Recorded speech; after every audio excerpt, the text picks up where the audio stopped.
on a assisté au cours des années 30, à cause de la crise, à une radicalisation des attitudes.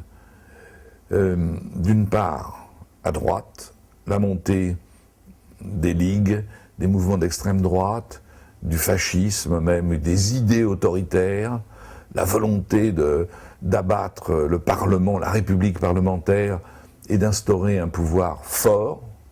Et puis, à gauche, n'oublions pas qu'à cette époque, il existe encore une espérance socialiste, au sens premier du mot, c'est-à-dire collectiviste, et que le rêve justement d'une société sans classe, qui est le but du socialisme, a pu être réanimé par la crise.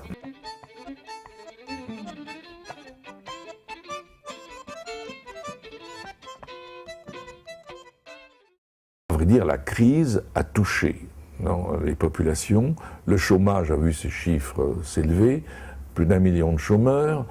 Et d'autre part, la politique qui est faite par la droite à l'époque, c'est-à-dire notamment par Pierre Laval, est une politique très dure de déflation, avec la décision de baisser les salaires des fonctionnaires, et par conséquent, il n'y a pas que le chômage qui touche les ouvriers, il y a aussi les fonctionnaires qui voient leur salaire baisser, n'est-ce pas, d'autorité.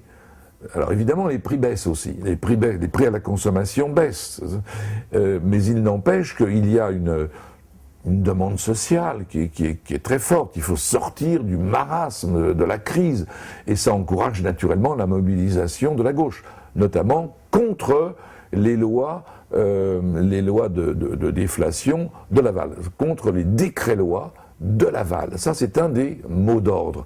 Mais le principal mot d'ordre, il reste politique, c'est-à-dire empêcher l'extrême droite, le fascisme, de prendre le pouvoir en France. Deuxièmement, c'est aussi l'appauvrissement des classes moyennes. Commerçants, paysans, qui voient les cours des céréales notamment baisser sensiblement. Donc vous avez toute une population qui n'est pas celle des usines, mais qui est très nombreuse. N'oublions pas que dans ces années 30, les non-salariés, ceux qui sont indépendants, sont non pas la majorité, mais sont une très grande majorité. Aujourd'hui, plus de 80%, 85% des Français actifs sont salariés. Alors qu'à l'époque, vous aviez, je ne sais plus le chiffre exact, mais au moins un tiers des Français qui étaient soit artisans, soit propriétaires agriculteurs, soit commerçants, professions libérales. Bon, il y a toute une classe moyenne, par conséquent non salariée, qui est elle aussi touchée par la crise, et qui va, une partie d'entre elles en tout cas, défendre ces mouvements de protestation d'extrême droite.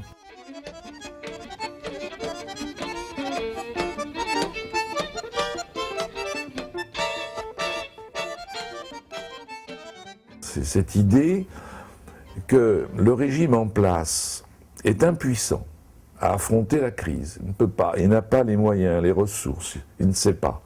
La crise a surtout provoqué l'antiparlementarisme.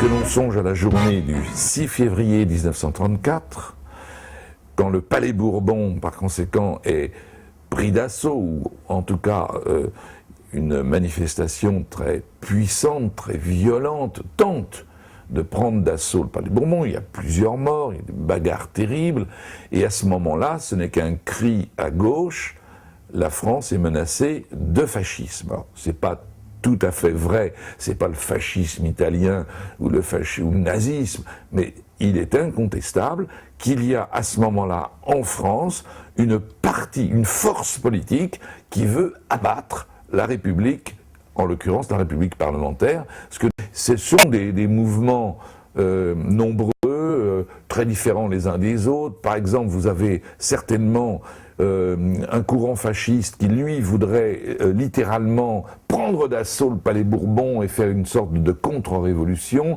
mais vous avez les croix de feu du colonel de la Rocque qui veulent rester absolument dans la légalité et qui refusent de forcer le barrage de la rue de Bourgogne. Donc il n'y a pas d'unité d'action, n'est-ce pas?